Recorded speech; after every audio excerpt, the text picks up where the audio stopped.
বলেন। কয়টা বাজে এখন? কয়টা বাজে মানে? আপনার হাতে ঘুরে আসছেন, আপনি সময়টা দেখতে পারেন না? আমার কি কাজ ধান্দা বলে কিছু নাই? আপনি এখানে ডেকে আমার সময়টা নষ্ট করতেছেন শুধু শুধু। আমি তোমাকে এখানে জামাই আদর করার জন্য ডেকে আনিনি। আজকে তুমি অফিসে ঢুকতে 15 মিনিট লেট করেছো কেন? যেহেতু রুলস ব্রেক করেছো তাহলে তোমার বেতন থেকে আজকের দিনের বেতনটা কাটা যাবে। ম্যাডাম, আমি তো আপনার সাথে অফিসে ঢুকেছি, তাই না? মানে আমি যদি লেট করে থাকি তাহলে আপনিও লেট করছেন। আপনার কয় টাকা জরিমানা হওয়া উচিত? কি?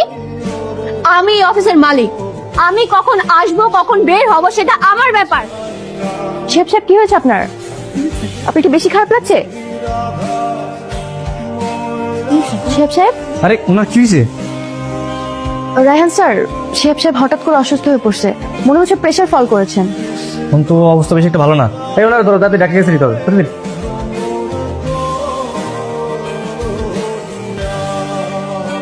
এটা গেট খুলেন, ওনার হসপিটালে নিয়ে যেতে হবে।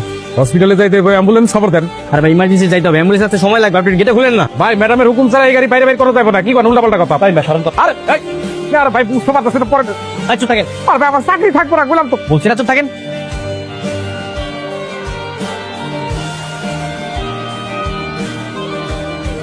গাড়ি কোথায়? কি হয়েছে? আমি কিছু জিজ্ঞেস করছি, গাড়ি কোথায়? ম্যাডাম, ওই যে আমাদের অফিসে যে নতুন ছেলেটা জয়েন করছে না, আমাদের অফিসের স্টাফ একজন অসুস্থ হয়ে গেছে, আপনার গাড়ি করে ওই স্টাফকে হাসপাতালে নিয়ে গেছে ওই নতুন ছেলেটায়। What?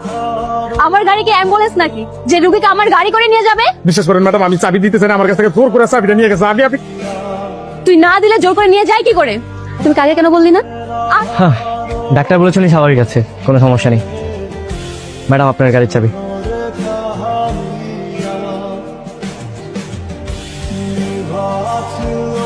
আমাকে না বলে আমার ড্রাইভারকে মেরে জোর করে আপনি আমার গাড়ি নিয়ে গেছেন কেন? আপনি জানেন এই গাড়ির দাম কত? ম্যাডাম, আমি গাড়ির দাম জানি না, কিন্তু আপনার গাড়ির থেকে একটা মানুষের জীবনের মূল্য অনেক বেশি। পৃথিবীর সবকিছু দিয়েও না একটা মানুষের জীবন ফিরিয়ে আনতে পারবেন না। থাক, অনেক হয়েছে। আর লেকচার নয়, এখানে আমি দাঁড়িয়ে দাঁড়িয়ে গরিবদের মুখ থেকে লেকচার শুনতে আসিনি। আপনি আমার সাথে বেয়াদবি করেছেন। আজকের পর থেকে আপনার এই অফিসে কখনো চাকরি করতে আসবেন না, আপনার চাকরির নট। বের হয়ে যান। মানে কি ম্যাডাম? আপনি আমাকে থাপ্পড় মেরেছেন, আমি মেনে নিলাম, তো তাই বলে আপনি আমাকে চাকরি থেকে বের করে দিতে পারেন? আর আপনারই তো উচিত ছিল যে আপনার কর্মপ্রতিষ্ঠানের একজন অসুস্থ হয়ে গেলে তাকে চিকিৎসা দেওয়া। সেখানে আপনি একটা মানুষের কোনো জীবনের মূল্য নেই।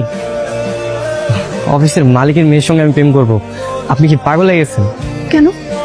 মালিকের মেয়েকে ভালোবাসা যায় না? আমার কি ভালোবাসার কোনো অধিকার নেই? না না, তা অবশ্য আছে, তাই বলে খুঁজে খুঁজে আপনি আমাকেই? আর আমি তো আপনার চরম শত্রু।